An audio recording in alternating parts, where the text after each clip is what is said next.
வணக்கம். தமிழக வெற்றி கழகத்தை சார்ந்த ஒரு நிர்வாகி அண்மையில் ஒரு காணொலியினை ஒரு மேடையில் பேசியிருந்தார். ஒரு விடயத்தினை இதை கேட்டு ஈழத்து தமிழ் மக்கள், புலம்பெயர் தமிழ் மக்கள் கொதித்தெழுந்திருந்தனர். அதாவது உங்களுடைய தலைவர், அதாவது இவர் குறிப்பிடுவது யாரை என்று சொன்னால் இவர்களுடைய ஒரு எதிர்த்தரப்பு வாதிகளான நாம் தமிழர் கட்சியை பார்த்துதான் கூறுகின்றார். என்னவென்று சொன்னால், காத்தான்குடி பள்ளிவாசலில் தொழுகையில் ஈடுபட்டுக் கொண்டிருந்த முஸ்லிம் மக்களை முதுகில் சுட்டு கொண்டவர்கள் தான் உங்களுடைய தலைவர் என்ற ஒரு விடயத்தினை பதிவு பண்ணுகின்றார். இது இவருக்கு தேவையில்லாத ஒரு விடயம். அதாவது இலங்கை தமிழர்களுடைய அரசியல் பின்புலம், அந்த அரசியல் பின்புலத்திலே என்ன இடம் பெற்றது, அதில் இவர்கள் சந்தித்தவை என்ன, சந்தித்த துரோகங்கள் என்ன, அரசு உண்மையை மறைத்து அதாவது சர்வதேசத்துக்கு இவர்களை காட்டிக் கொடுப்பதற்காக நடத்திய நாடகங்கள் என்ன என்ற விடயங்கள் இந்த இந்தியாவில் இருக்கின்ற, அதாவது அந்த காலகட்டத்தில் இருந்த அரசியல் கட்சிகளுக்கும் தெரியாது, அதற்கு பிறகு தற்பொழுது வந்திருக்கின்ற அரசியல் கட்சிகளுக்கும் தெரியாது. இதை அனுபவித்த மக்களுக்கு மாத்திரமே தெரியும். சோ இந்த ஒரு விடயத்திலே இந்த காத்தான்குடி பள்ளிவாசலில் உண்மையில் இடம்பெற்ற அந்த படுகொலையின் பின்னணி என்ன, அதற்கு பின்னரான காரணங்கள் என்ன, அரசாங்கம் கொண்டிருந்த நிலைப்பாடு என்ன, இந்த படுகொலை தொடர்பாக விடுதலை புலிகள் கொண்டிருந்த நிலைப்பாடு என்ன, அனைத்தையும் தெளிவாக பேசலாம். இது உங்கள் சந்திரன் ரிவீல்ஸ். என்னுடைய காணொலிகள் உங்களுக்கு பிடித்திருந்தால் தயவு செய்து என்னுடைய சேனலை சப்ஸ்கிரைப் செய்து என்னை சப்போர்ட் பண்ண மறக்க வேண்டாம். இந்த காணொலிக்கு உங்கள் லைக்கை தட்டிவிட்டு போங்க. ஓகே, 1990ஆம் ஆண்டு ஆகஸ்ட் மாதம் 3ஆம் தேதி காத்தான்குடி பள்ளிவாசல் ஒன்றில் இரவு தொழுகையில் ஈடுபட்டுக் கொண்டிருந்த அப்பாவி முஸ்லிம் மக்கள் 103 பேர் துப்பாக்கி சூட்டுக்கு இலக்காகி அந்த இடத்திலேயே கொல்லப்படுகின்றார்கள். இவர்களுடைய நினைவு கூறும் நாள் ஒவ்வொரு வருடமும் இந்த காத்தான்குடி மக்களினால் ஒரு துக்க தினமாக அந்த உயிர் தியாகம் செய்தவர்கள் புனிதர்களாக கருதி அனுஷ்டிக்கப்படுகின்றது. இந்த ஒரு காத்தான்குடி படுகொலை என்பது உண்மையில் இடம்பெற்றது. அப்பொழுது கருதப்பட்டது ஆயுதம் தாங்கிய எல்டிடியினர் தான் இதை செய்தார்கள் என்ற ஒரு விடயம் அப்பொழுது பதிவு செய்யப்பட்டது. ஆனால் இந்த ஒரு படுகொலையினை உண்மையிலேயே எல்டிடி இயக்கம் தான் நடத்தியதா என்ற கேள்விகள் பின்னால் எழுப்பப்படும் பொழுது அதற்கான சந்தேகங்களும் எழுந்தன.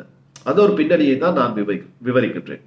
உண்மையில் இந்த 103 பேர் கொல்லப்பட்டது என்ற இந்த சம்பவமானது உண்மையில் ஜீரணிக்க முடியாத ஒரு சம்பவம், அதை ஏற்றுக்கொள்ள முடியாது. இது ஒரு மனித படுகொலை. இதை நான் ஆணித்தரமாக இந்த இடத்தில் பதிவு செய்கின்றேன். ஆனால் இதை கடந்து உண்மையில் இதை எல்டிடியினர் தான் செய்தார்களா என்ற ஒரு விவாதம் இங்கே நிலவி வருகின்றது.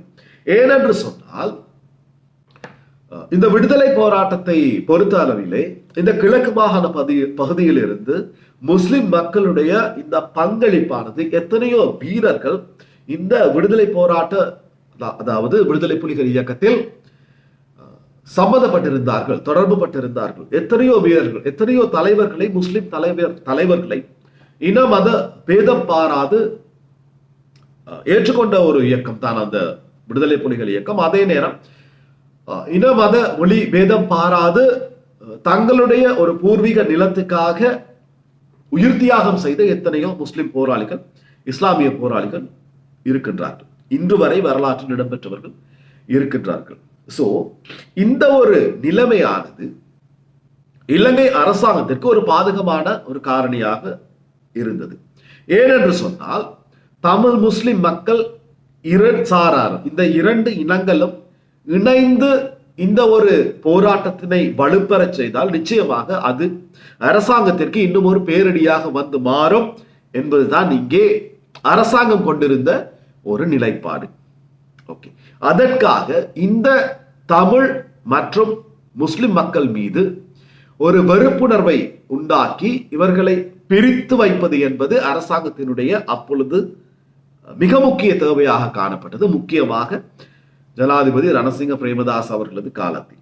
ஏனென்று சொன்னால், ரணசிங்க பிரேமதாஸ் அவர்கள், அதாவது அந்த நீருக்குள் நெருப்பு கொண்டு போகக்கூடிய சில கரெக்டர்ஸ் இருக்கும், அப்படி ஒரு கரெக்டர் தான் இந்த ரணசிங்க பிரேமதாஸ். இவர் இவ்வாறு தான் எல்டிடியினருக்கு ஆயுதம் வழங்கி இந்திய அமைதி படையினருக்கு எதிராக திருப்பி இருந்தார். உண்மையில் இந்த ஒரு சம்பவத்தின் பின்னணியில் தமிழ் முஸ்லிம் மக்களுக்கு இடையிலான பிளவு என்ற விடயத்தை தாண்டி அரசாங்கத்திற்கு ஒரு தேவை இருந்தது. முஸ்லிம் நாடுகளுடைய உதவி என்ற விடயத்தை எவ்வாறு பெற்றுக்கொள்வது என்ற ஒரு விடயம் இங்கே காணப்பட்டது.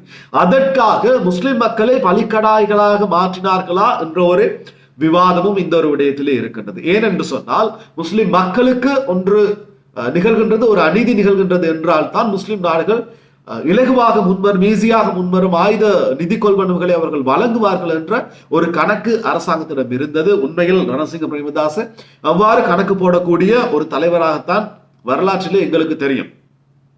சோ இதை அவ்வாறு கூட நிகழ்த்தி இருக்கலாம். இந்த ஊர்காவல் படை என்ற ஒரு அமைப்பினை ஏற்படுத்தி இராணுவத்தினரோடு இவர்களை கூட்டு முயற்சியாக தமிழர்கள் மீதும் தாக்குதல் நடத்தப்பட்டது. அதே வேளை முஸ்லிம் மக்கள் மீதும் தாக்குதல் நடத்தப்பட்டது. உதாரணமாக சொல்ல போனால் ஏராவூர், முல்லியப்புத்தானை போன்ற பிரதேசங்களில் முஸ்லிம் மக்கள் மீதான இந்த ஒரு சந்தர்ப்பத்திற்கு முன்னரும் பிறகும் தாக்குதல்கள் இடம்பெற்றன. அதே போன்று தமிழ் மக்கள் மீதும் குறிப்பிடத்தக்க ஒரு அளவு இந்த 1990ஆம் ஆண்டு இந்த ஒரு ஜூன், ஜூலை, ஆகஸ்ட், செப்டம்பர் மாத காலப்பகுதியில் பல படுகொலைகள் இடம்பெற்றிருந்தன. உதாரணமாக ஆகஸ்ட் மாதம் 6ஆம் தேதி 1990ஆம் ஆண்டு அம்பாறை திராய்கேணி என்ற பகுதியிலே 47 தமிழர்கள் கொல்லப்படுகின்றார்கள். அதிகாலையிலிருந்து பகல் வரை நீடித்திருந்த இந்த ஒரு படுகொலைக்கு அந்த பிரதேசத்திலிருந்து 70 மீட்டர் தூரத்தில் அமைந்திருந்த இராணுவம் பூரண அனுசரணை வழங்கியது. சில முஸ்லிம், அதாவது அந்த ஊர்காவல் படையோடு சம்பந்தப்பட்ட சிலர்கள், இந்த இராணுவத்தினரால் அந்த மைண்ட் வாஷ் செய்யப்பட்டவர்கள் என்ற சிலர் இதில் சம்பந்தப்பட்டிருந்தார்கள். எல்லா முஸ்லிம்களும் அல்ல, சம்பந்தப்பட்டிருந்தார்கள். பிச்சு குழந்தைகளை கூட வட்டி கொண்டார்கள் என்ற ஒரு விடயம் இருக்கின்றது. செப்டம்பர் மாதம் 9ஆம் தேதி இதே 1990ஆம் ஆண்டு திராய்மடு பிரதேசத்தில், அதாவது சத்துருக்கொண்டான் பகுதியிலே 198 தமிழர்கள் கொல்லப்பட்டார்கள் என்ற ஒரு விடயமும் இங்கே இந்த ஒரு நிகழ்வுக்கு பின்னர் பதிவாகி இருக்கின்றது. 1990ஆம் ஆண்டு ஜூன் மாதம் 20ஆம் தேதி வீரமுனை பிள்ளையார் கோவிலில் வைத்து 69 தமிழர்கள் வெட்டி கொல்லப்பட்டார்கள். நிந்தவூர் முருகன் கோவிலில் 64 பேர் கொல்லப்பட்டார்கள். இதே 1990ஆம் ஆண்டு என்ற பல விடயங்கள் இருக்கின்றது. இதில் உண்மையில் இந்த கொலைகளை பற்றி கதைப்பதில் அதாவது இப்பொழுது எதுவுமே இல்லை. அதாவது இப்பொழுது எங்களுடைய நாடு ஒரு அமைதியான ஒரு சூழ்நிலையில் இருக்கின்றது. தமிழர்களுக்கான அங்கீகாரத்தினை பெற்றார்களா? முஸ்லிம்களுக்கான அங்கீகாரம் கிடைத்ததா? சிறுபான்மையினருக்கான அங்கீகாரம் கிடைத்ததா என்ற விடயத்துக்குள் நான் வரவில்லை. இவை அனைத்தும் நடந்து முடிந்தவை. இவற்றை எங்களுடைய இலங்கை தமிழ் மக்களே மறந்து ஒற்றுமையாக வாழும் பொழுது இந்தியாவில் அரசியல் செய்கின்ற, முக்கியமாக தமிழ்நாட்டில் அரசியல் செய்கின்ற இந்த கட்சிகள், பழைய கட்சிகளாக இருக்கட்டும், புதிதாக வருகின்ற கட்சிகளாக இருக்கட்டும், இந்த விடயங்களை தலையில் தூக்கி வைத்துக் கொண்டு ஆட வேண்டிய ஒரு தேவை இல்லை. ஓகே, இவற்றை நாங்கள் மறந்துவிட்டுத்தான் இப்பொழுது ஒற்றுமை, அதாவது இன சமத்துவம் என்ற ஒரு ரீதியிலே பயணித்துக் கொண்டிருக்கின்றோம். சோ இந்த பள்ளிவாசல்களுடைய அடையாளங்கள் இன்னும் தலைமுறைகளுக்கு கடத்துவதற்காக வைக்கப்பட்டிருந்தாலும் கூட அங்கு வாழ்கின்ற இஸ்லாமிய தலைவர்களுக்குள்ளும் இந்த ஒரு புரிந்துணர்வு இருக்கின்றது.